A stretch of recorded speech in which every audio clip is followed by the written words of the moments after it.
On this week's episode, we sit down with Austin Ermes. Originally from Oshawa, Ontario, Austin is a freelance content creator. After studying media in university, he made his way over to Halifax when he was hired by East Coast Lifestyle. Since then, his job has brought him around the world to produce content for many different brands. About 4 months ago, Austin started his own production company called AUSGOD. He's now heading back to Toronto, but don't count on him staying in one spot for too long. 2019 looks to be a big year for Austin. Listen in as we go through it all.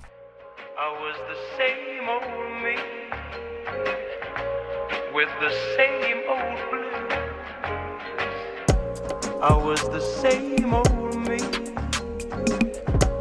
with the same old blues. I was the same old me with the same old blues. I was the same old me. Okay, so we'll get started here. We're back for another episode of Brand New View. It's our 11th episode, and we're very excited to have Austin Ermes here tonight with us. What's going on? Much. What's going on with you? Just hanging in there, man. Trying to take everything day by day for sure. Good stuff. We're also here with Ben. He's on my left tonight. Good evening, everyone. Back again. So Austin, you're over here. You've been over here you've been over here for a couple of years now. But you're from Oshawa. Yes. What's it like growing up in Oshawa, Ontario? It gets a pretty bad rep. I'm not gonna lie to you. 45 minutes east of Toronto. Yeah, no. Oshawa's come a long way in the past few years, I would say. It's a great city. Great city, great people. Yeah, and great hockey teams. You know, the Oshawa Generals. Oh yeah, go Generals. As we learned about you, you're a content creator, video and photo as well. What we're kind of curious about, is that something you've always been interested in, or something you found a little bit later in life? Yeah, so video's always been something I've been interested in doing, like ever since I was a little kid. Before we even had a camera, me, my brother, and my sister would always make these little kind of skits and plays, and just kind of pretend there was a camera rolling. We'd charge my mom and dad to come downstairs and like take a look at our play. You gotta collect your cut. Exactly. So yeah, it's always been something I've been interested in for sure. But over the past, I'd say like 4 years is when I started to really kind of like take it serious and be like, oh, this is something I could like do and make money doing. So yeah, it's always been something I've been interested in doing for sure. Awesome. That sounds really cool. And you said you have a brother and sister. How old are they, and where did you fall into play? So my sister's 3 years younger than I am. I'm 23 right now, so she's turning 20 this year, which is kind of crazy to think about. Now I'm thinking about it. I haven't thought about that in a while. Time flies. Yeah. It does not slow down. It does not. And then I have a twin brother. He's living in Toronto. They're both living in Toronto. They're both, honestly, we're all into like creative things even right now. My sister's in like graphic communication. My brother's more like marketing and event planning. So yeah, we had like a little production company when we were younger. I think that would still be a cool thing to do, like down the road, like just starting a production company with the three of us. I think that would be really sweet, but that would be cool. Yeah, time will tell for sure. Family production company. Yeah, I love it. Yeah. So yeah. So that's kind of how you fall into play. Now, did you say you're the oldest? My brother's a minute older than I am. Oh, so he loves came to up ask me first. about that Oh, one. For sure. Yeah. 1 whole minute, eh? That's fine. Yeah. Identical twins? Fraternal. Fraternal. So I'm like a foot taller than he is, but he's a year. Or, I'd take that foot minute. over that minute. Yeah. All day. Take that, Quinn. Shut up, Quinn. Yeah. You did mention that it was later in life that you realized it could be something that you could take seriously and do for a living. Growing up, was there other things that you thought you might end up doing, or was that something you didn't really think about? Honestly, it was nothing I really thought about until like high school, where it was kind of like hey, you really need to start focusing on your grades and like what you're doing and all this stuff. I was like, okay, well, maybe I can be a doctor. Maybe I can be like a plastic surgeon. And then I was like, no, I'm really bad at math and I'm really bad at science. So I ended up taking this one course in high school, and I was kind of skeptical on taking it at first. It's called media arts, and it's basically like a class where you look at Photoshop and you look at video editing and all that kind of stuff and video production. And yeah, I took that, and I just remember sitting in the class and just being like, this is awesome. I want to do this like every single day.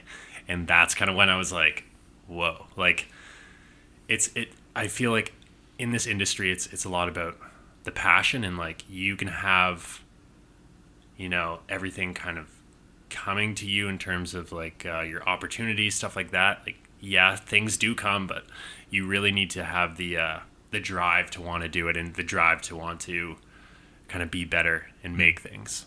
That drive for success. Exactly. And unlike math and science, you were really good at the videography stuff going into it. Yeah, I like even in like elementary school, there'd be like this one project. I don't know if you guys have ever done this, but like you had to like drop an egg from like the top of like the roof of the school, and you had to make like a little like protective thing for it. Yeah. So all three classes kind of like came together, and I made like a video for my egg kind of like capsule thing, and it was like a spaceship, and it was like James Bond. So I played that before this egg like launched off the roof of our school. I don't know, just like that kind of like little thing is what I really like doing, and like it's fun for me, right? It's always been like a fun thing to do, so that's when I kind of knew like, okay, this could be something cool to do forever, I guess, if that can be a thing. Yeah, if you had the option of choosing your Exactly. career for the rest of your life, Totally. and fun was at the front of that, Yeah, it'd probably be an easy decision. for sure. That sounds really cool, especially the part about the egg. I'm curious to know if he was the villain or James Bond. But I honestly don't It was remember. Odd Job. That's what you're talking about. Yeah. oh, sorry, you're right. Yeah. That's great. So it's nice to have those moments where you're like, okay, this is my jam. This is my thing. Mm-hmm. After that class, where did you go to next? Were you like, all right, I want to go to school for videography or photography, or what was the plan? Yeah, so I applied to Ryerson, but I didn't get into that. So my other course sort of option was another school in Toronto. It's called Guelph Humber. And it's basically like a collaboration of Guelph and Humber, obviously. But they had a media program called Media Studies. So it was like a 4-year program. And yeah, I did that. I honestly found, though, like, I know this is kind of a cliche thing to say, especially like nowadays, but I found that like the school part, as like useful as like a lot of it was like journalism, like PR, all that kind of stuff it covered. The biggest thing for me was moving to Toronto and like networking with people, and like, you know, having friends that like do concert photos and concert video and like all that kind of stuff, and just being in the city, like being there, Experiencing it. well, yeah, and then I started doing things with like, you know, the Humber Hawks like basketball team. Like I did all their video. That was one of the first times I got to travel for work. So it was like to Alberta. We went to Fort McMurray, and it was their final thing. And I was like, oh, this is so cool. Like I want to be doing this more. Like Yeah. Just kind of setting you up for the future. Exactly. Yeah. So it really just, that to me was the most important thing. Like just being there and you know, being in an environment where there's other people doing what you like doing as well, I think was the most important part of that. But obviously like the program helps too, and like the book smarts of everything helps as well, but just doing the things. Experience over test results. Exactly. Yeah. 100%. We've definitely touched on that one. Not the first time we've heard that, just diving in and doing it. There's going to be failure. You're going to have to work through things, but you might as well start, because there's nothing if you don't start.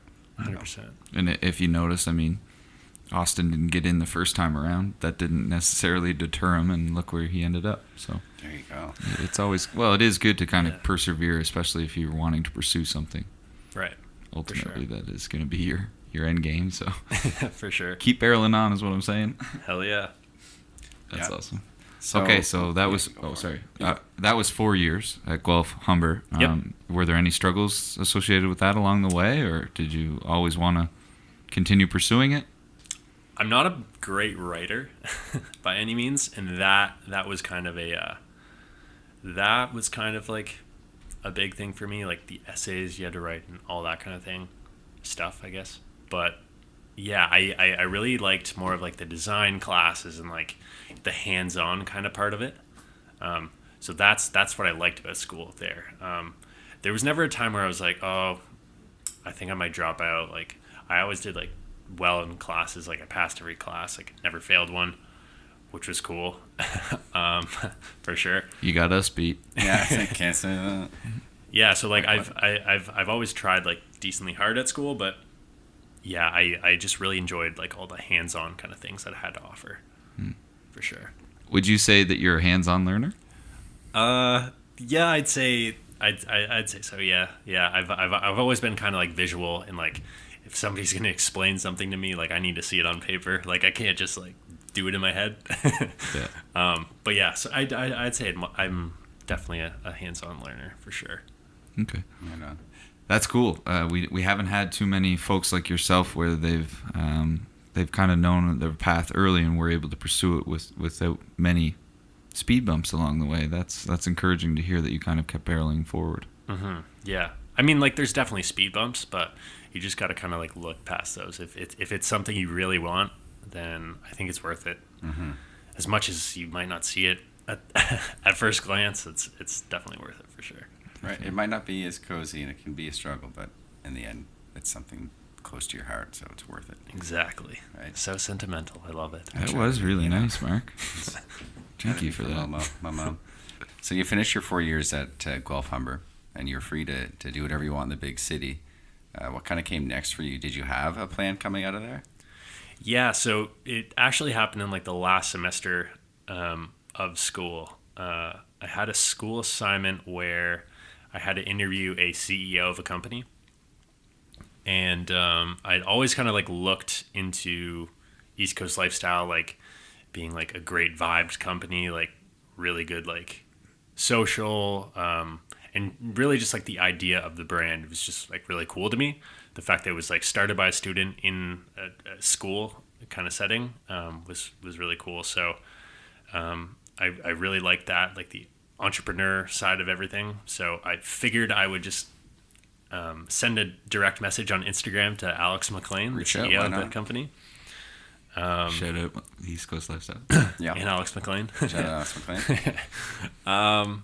Yeah, so I sent a direct message basically being like, hey, is it cool if we do like a phone interview, whatever? And there was no response because he gets a bunch of those. So I just kind of kept persistent with it. And yeah, I shot a concert in Toronto for Ray Shremmerd and Lil Yachty, which was really sweet. Nice. But Shout out those two. so I sent that little recap. It's 3, but I sent that little recap to Alex, and he's like, "Oh man, like that's sick. Like, did you do that?" And like then I was like in the DMs. I was like, "Sweet, okay, cool." So then we just You slid right in there. I got his attention. Yeah. So we got talking or whatever, and then he's like, "Yeah, cool. Like let's do the phone interview for sure." And then I went home and was just kind of like thinking about it. I was like, why don't I just fly to the East Coast and do some sort of like video interview? Then I kind of like have something, right? So I pitched that to him, and he's super down for that too. So me being college broke, I booked a flight to the East Coast and stayed in a hotel, and like a 20-minute interview with him ended up being like kind of like filming for 2 days, which was really sick. And I ended up like doing the behind the brand video for East Coast Lifestyle, which was sweet. And that got over 1 million views, which is really cool. So stoked on that. And he messaged me being like, hey, let's go down to New York City and meet up with Gary Vee. I have a meeting with him. It'd be cool if you could like film it. I was like, hell yeah, let's go do that. Shout out Gary Vee. Yeah. Yeah, shout out galore. So yeah, so we went to New York City for like the day, and I made a video for that, and like that got 1 million views like over 1 million views, which was cool. I'm saying which is cool a lot, but That's okay. Of course it's it was cool. cool. It's You can say cool. that. So I was studying back in Toronto for my last exam, and I got a call from Alex being like, "Hey man, I want you to come work for me after school. Are you down?" I was like, "Hell yeah, let's make that happen." So I didn't even graduate yet. Like I finished all my classes, but like flew back for graduation after like living in Halifax here. Didn't have a place to like live at the time either, driving here. So I figured that out like the day I got here, which was hectic. But anyways, yeah, so Found I a place to figured that lay your out. head. Yeah. And I've been here for the past like 2 years. Man, imagine if you just brought a notepad to that interview and Yeah, you didn't man. bring your camera stuff. I know. Yeah. None of that would have happened if you were just like, so we're going to conduct this interview 20 minutes or so. Won't take up any more of your time. Yeah, for 2 sure. days later, a couple million views and you're off to the races. Yeah, so like super grateful for like him to kind of like invite me in and, you know, take the time to even do that little thing. So like since then I like, you know, helping people out with like different things. If they have any questions about videos or whatever, like I'm always down to be there to help for sure. But yeah, so that honestly was one of the biggest kind of life-changing moments for me for sure, because after working for East Coast Lifestyle, it was just kind of like I was able to do what I wanted to do like every single day and like, you know, kind of like practice and learn and get better. So Okay, so personally, if someone was to present an idea like what you were able to accomplish, you know, a month out from graduating, I'm going to fly down to the East Coast. I'm just going to, you know, keep pushing forward until I get what I want. I just can't see myself ever doing that. So take us through your mindset in that period. So I honestly just remember sitting down with my roommate Drew. Shout out Drew York. He and I were talking, and I was just kind of like, man, like it's gonna be so cool. Like I'm gonna get to interview this guy. Like I've been looking up to this guy. He's like a crazy entrepreneur. He does clothing. Like I want to do clothing. That's so cool. And yeah, he was honestly just talking to me about it, and I just kind of came to like the point where it's like, why wouldn't you just go do that, or at least pitch it, right? Like you really got to take the chance with things like these.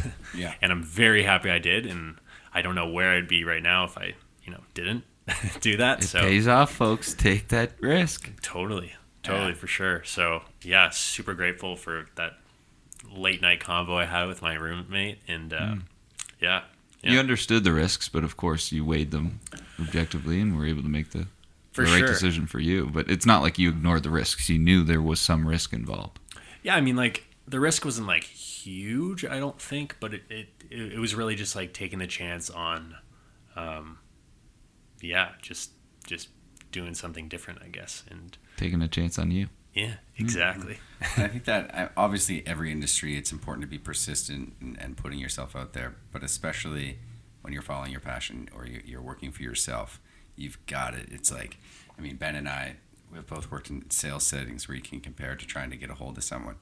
It's, 8, 9, 10 calls maybe. So where you were trying to get a hold of Alex, you can't get discouraged after that first one. You can't even get discouraged after the fourth time. You got to keep doing it, and you'll get there. Yeah, and honestly, like I'd say also, there's one big piece of advice that I would give, and it's to use Instagram direct message to the best of your abilities. It's the best way to get in contact with like anybody. We have things so readily available nowadays with social media, stuff like that. You know, if you're gonna try to contact somebody through email, like you're gonna go through the manager, you're gonna go through some assistant, right? Whereas like usually 9 times out of 10 on Instagram, like you can get right into contact with that person, which is so powerful, and yeah, it really just opens everything up, which is really cool. Yeah, I just think direct messages on Instagram is just the golden ticket that a lot of people don't really see, but like I think it is. Like send out like 10 DMs a day, like to big brands, huge brands, Adidas, Nikes. Like why not? Like it doesn't cost for anything. nets, It's anything. easy, Free. Yeah. right? Get your name out there. So that's what I would that's my piece of advice, I guess. I love it. I think it's a great piece of advice. How you got the East Coast lifestyle Yeah. position. So You have to we're get looking at past the evidence right gatekeepers and get to the decision makers. So For sure. Yep, definitely persistence. So I'm curious, what kind of opportunities that job for 2 years gave you? You said you did some traveling. Yeah. So after I like with East Coast Lifestyle, I've got to work with Alex on like a bunch of different sort of campaigns with like Chevy. We filmed some stuff because I film a lot of his influencer stuff as well. So Chevy, like Gillette, just all these huge brands. We got to go to the Calgary Stampede. I've been to the X Games with him.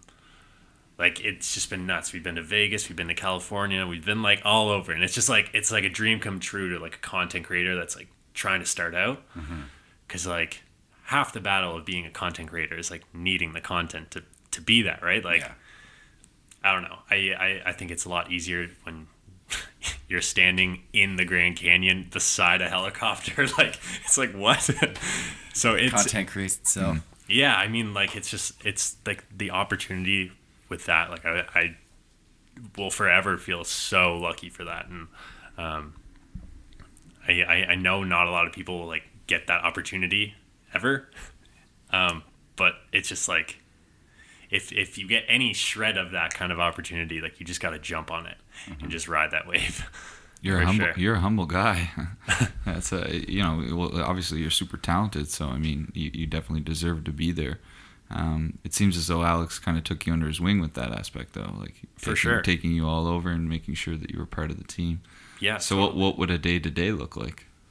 Honestly, it was always different, which is why I loved working there so much. It's it'd be editing photos, or it'd be working on kind of like the next sort of campaign, or getting things together for Black Friday, and like it was always busy for sure.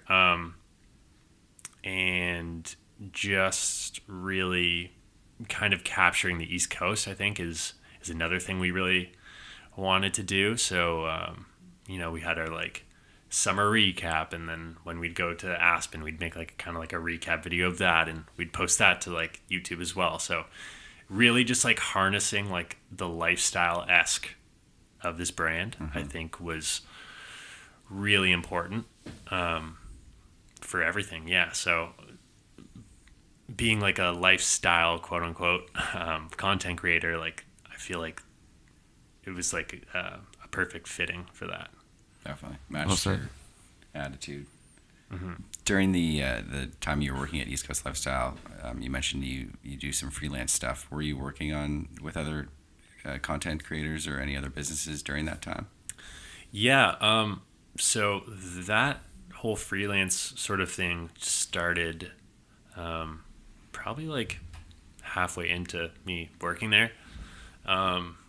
It honestly was really just kind of making connections like through East Coast Lifestyle, and like after being in Halifax for so long, and just kind of like posting all the time with East Coast Lifestyle. Like, people are like, oh, like, you make cool content.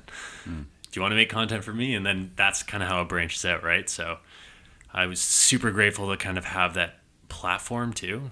It was very powerful, for sure. But Sorry to interrupt, but was your platform mostly Instagram?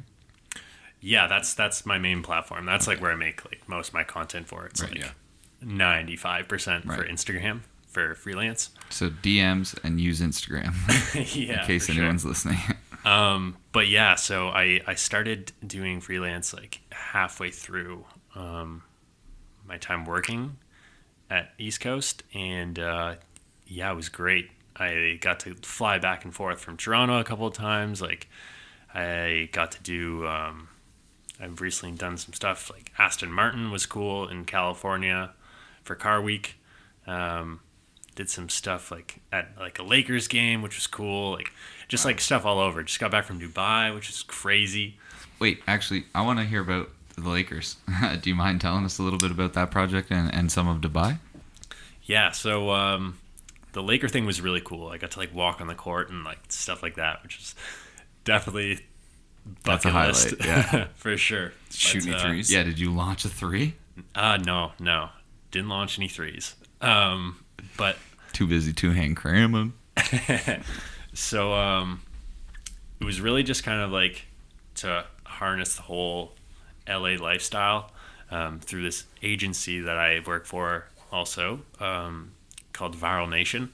So it was really just kind of capturing them working with the Lakers and Wish.com. And yeah, just really capturing like that LA lifestyle. So that's what we did for that.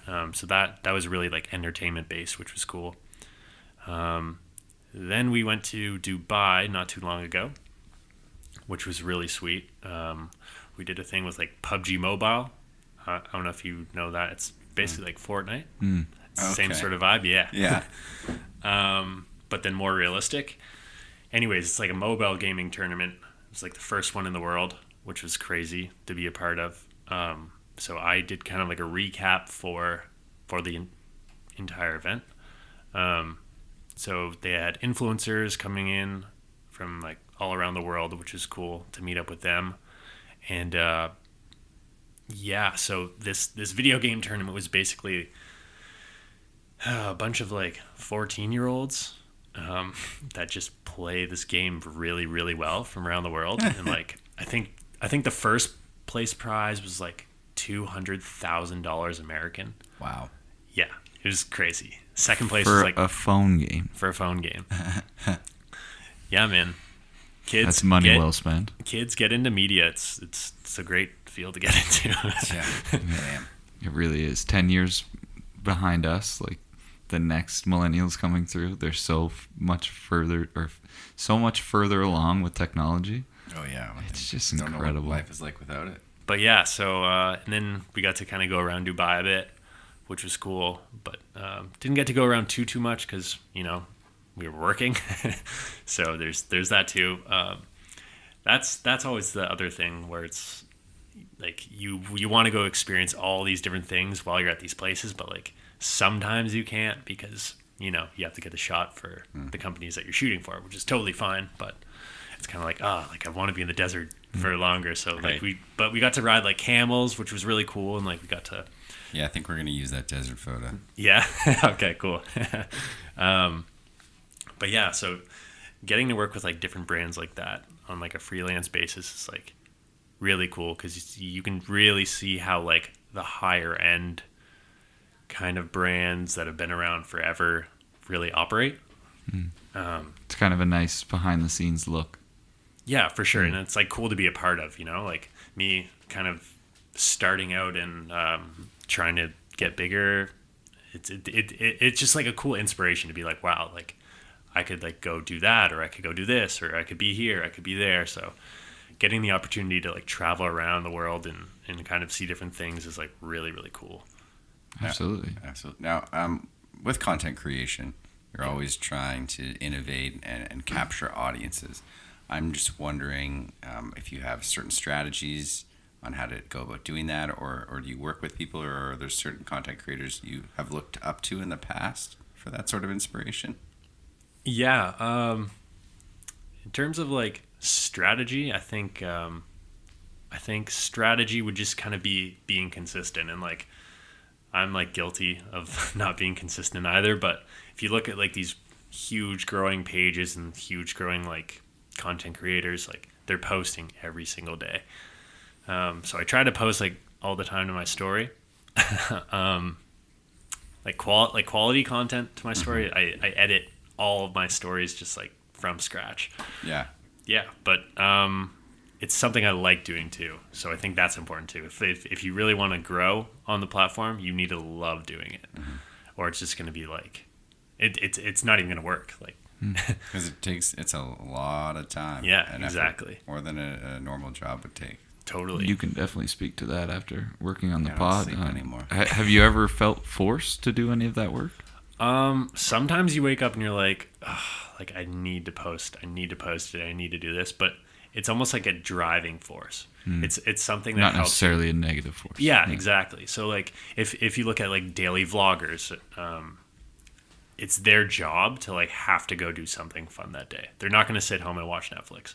They're going to go do something like cool because they need the content for it. So Yeah.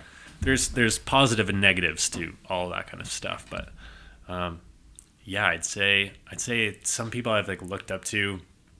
One's been Sam Colder. He's like a content creator. He's from Toronto, but I think he's at like 1.2 million followers right now. But he's like the ideal traveling content creator. He'll be, he'll be in Peru one day, and then he'll be in Australia the next day, and then a watch company will fly him out to Hawaii. And so it's getting to that level is like definitely a goal, and definitely a dream. And working with like huge companies, like that's something I've always wanted to do, and I think always will want to do. But yeah, just watching these people like put in like the hard work is very inspiring, for sure. And I think that's part of the satisfaction of it all, really. That's kind of how I feel about all that kind of stuff. And I feel like we have a really good grasp on East Coast lifestyle and some of your freelance work. What has that led you into now? So over the past couple of months, it's been more and more freelance. So I did start a production company called AUSGOD. That's the first 3 letters of my first name and then the first 3 of my middle name. A lot of people don't really get that, and they just think I'm like some like super cocky. Like I'm not that. Just an egotistical maniac. Yeah. You did have to turn sideways when you walked in here, so. No, but yeah. So I started that up. I'd say about maybe 3-4 months ago, like officially. And that's kind of what I've been operating under mostly. But yeah, I'm really just trying to grow that production company, and hopefully one day have multiple people on staff, like directors, producers, all that fun stuff. Get a big team, yeah. Yeah, just like a big sort of production company, but still maintain that kind of run and gun kind of film style.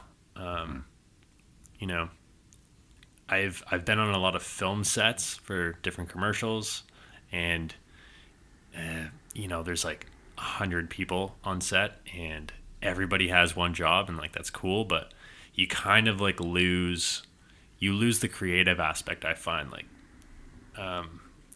for example, like a factory, yeah, it's just so stations. exactly. So for example, I asked one of the people that was working, like, so do you know what this commercial is about? And it's like, I have no idea. And it's like, what? Like you came to work today not knowing what you're going to shoot? Like, I just hold this furry thing. That just doesn't really, make sense in my head. That's so weird. But I mean, like I get it if you're doing that every single day and it's just kind of like a 9 to 5 or whatever, then that's what that is. But that's not what I want to do. And if I'm going to do something that I love doing, and I'm going to risk things to do that, then I'm going to do that the whole way if I can, for sure.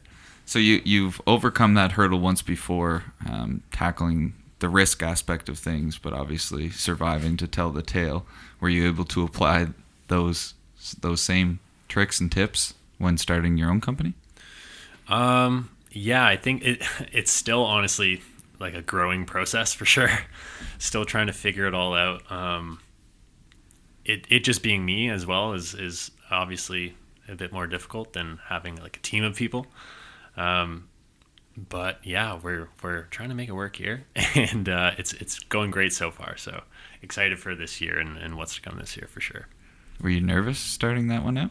The company? Yeah, starting AUSGOD? Yeah, I mean, like it's been something I've been wanting to do for a while, and I knew I had to kind of do it at some point.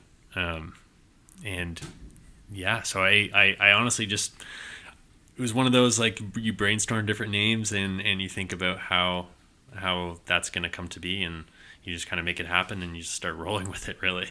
Mm-hmm. So you started AUSGOD about 4 months ago, as you mentioned, and in the next few weeks, you're planning a big move. Is that because AUSGOD's kind of taking the next steps towards becoming a larger company or something like that?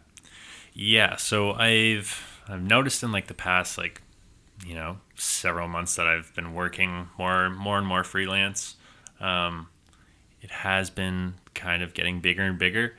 And, I felt that that's kind of when I had to kind of make the move back to Toronto. So that's what I'm going to be doing at the end of the month. It's exciting for sure, but it's also like super nerve wracking. There's so many like moving parts to it all. But Have you been back home since you came home to Halifax? Yeah. I go back and forth like all the time, but like it's going to be a different one like leaving here for sure. I love the city here and I love the vibes here for sure. And I agree with that. Yeah. It's a lifestyle on the East Coast. It is for sure. But it's something that I feel like is going to be important for me. Like I feel like, as beautiful as the city is in terms of my video production and what I'm trying to do, I feel like it's almost kind of like hitting kind of a ceiling at this point in time. So I just want to get out to, the busier, faster pace kind of city and work with people out there for sure. And that's, where my family and my friends from back home are as well. So it'll be cool to kind of link up with all of them as well. But definitely excited to see what this year has to offer in terms of my production company and definitely want to take this to the next level. So. Very cool. Do you have any immediate plans for when you get over there? So it's all still kind of like it's all honestly up in the air right now in terms of where it's going to be solidly. And there's not a lot of things I can really say on the podcast for that, but definitely stay tuned for that because it's going to be some big things. I'm not sure if the final destination will be in Toronto or maybe we'll kind of venture out into California. That's been a goal of mine since I was a little kid. Awesome. And I also want to get some traveling going as well while I'm, kind of doing my own thing and get content abroad. So might as well. Yeah, for sure. Sounds like you're headed in that direction anyway. I mean, from what I take anyway, freelancers that are involved in this world, they seem to take off every other day. So yeah. So I've honestly just been head down, just keep working and just stay stoked. That's why I got it tattooed on my arm here. I like that. Nice. Yeah, I was trying to figure out what earlier. the second Yeah. word was. I was like, does it say stoned? Yeah, stay stoned. No. His left arm, the smoking arm. Stay stoked. I like that. When did you get that? I got this in Venice when I went actually with the East Coast Lifestyle crew. A few years ago or Last year. last year? Yeah. It was just the time and the place, and Yeah. First and only? first and only. There you go. Yeah. Kind of want to get one, but BMV. So to recap, I mean, we've heard your story growing up in Oshawa and what led you to the East Coast and now what's ultimately taking you back home or potentially California. What I'm curious to know is there a company in mind that is your dream company to work with? Dream company to work with. I wouldn't say that there's like specifically a dream company I'd want to work with. My big goal that I want to hit this year or next year is definitely to travel with an artist, like a big artist. that would be the main goal. So do all like the tour kind of like content. That's something I've been wanting to like do for a while for sure. So that'd be amazing. So there's no big brands that I'd want to specifically work with. Like, I mean, Just Drake and OVO. yeah, for sure. But I like that because you don't necessarily have like the best company you want to work with or this brand. You have like the types of experiences you want to have. For sure. And then whatever those brands offer that experience. Totally. Again, back to that experience bit. I mean, we've seen that now. When you went through school, you needed to experience it in order for you to learn. You've got to experience it. Everything that you've taken part in post-secondary, I mean, you've experienced it. So it seems as though this is going to follow suit. Yeah. I think the biggest thing with my brand is I want to sell the vibe. I really want to show that what my brand has to offer is more than just video, and it's more than just photos. It's it's really like capturing the vibe of everything. I think that's important. Big time. And I mean, people are drawn to that, of course. When you emit a vibe, then people Right. soak that up. And now we've talked a lot about your positive experiences. I'm curious again to understand or hear. Do you foresee any challenges with AUSGOD? Are you fearful of anything? I mean, there's definitely going to be some roadblocks for sure. Still starting to get the hang of like taxes and all that kind of stuff. Yeah, That's not fun. Check back in with us in 5 years. Yeah. But yeah, I mean, I'm kind of looking forward, honestly, to like kind of the roadblocks, because that's just going to allow me to make things like better and more fluid for sure. those teachable moments. Yeah. But yeah, I'm ready for whatever's coming on for sure. Yeah, very positive, very optimistic, which we love to have on. Yeah, That's good though. Open-minded, and ready to take on anything. for sure. Very cool. I think we'll wrap it up there. Grab that Saran. Ben, you got anything else you wanted to add there? You're a ledge, bud. We like you. Cool, man. Good I stuff. like you guys. Great talk, Austin. It's great to meet you, and good luck in, Toronto, California, wherever you find yourself. The rest Sweet. of 2019, 2020, and beyond. That's 10, 20, 30, 40. you had to ruin it. I did. I saw And your you'll face keep and I this was in like, too. I'm This is the gonna part do you'll it. keep in. This is Yeah. all staying And in, you're just baby. staring at me. And I'm getting redder and redder. in the Stay face. stoked, baby. my. Stay Stay stoked. stoked. Once again, Austin, appreciate you dropping in and chatting with us. Yeah, And, we honestly can't thank you enough. I mean, without our guests, we're nowhere. We wouldn't exist. And of course, with your story, it was a no-brainer to have you on, in hopes that you would be able to share. Cool, man. a Thanks lot for of having what me you've on, for sure. experienced. Yeah. No, thank you. We can't Sweet, thank man. you enough. No, man. Thank you. Awesome. Just back and forth for like It's the 30 Canadian minutes. way. Thanks, appreciate it. No. Would you just take the goddamn coffee? But anyways, we'll finish it up. For Brand New View, I'm Mark Boudreau. I'm Ben Brammer. Until next time. With the same old blues. I was the same old me. I was the same old me. I was the same old me. With the same old blues. With the same old blues. With the same old blues. I was the same old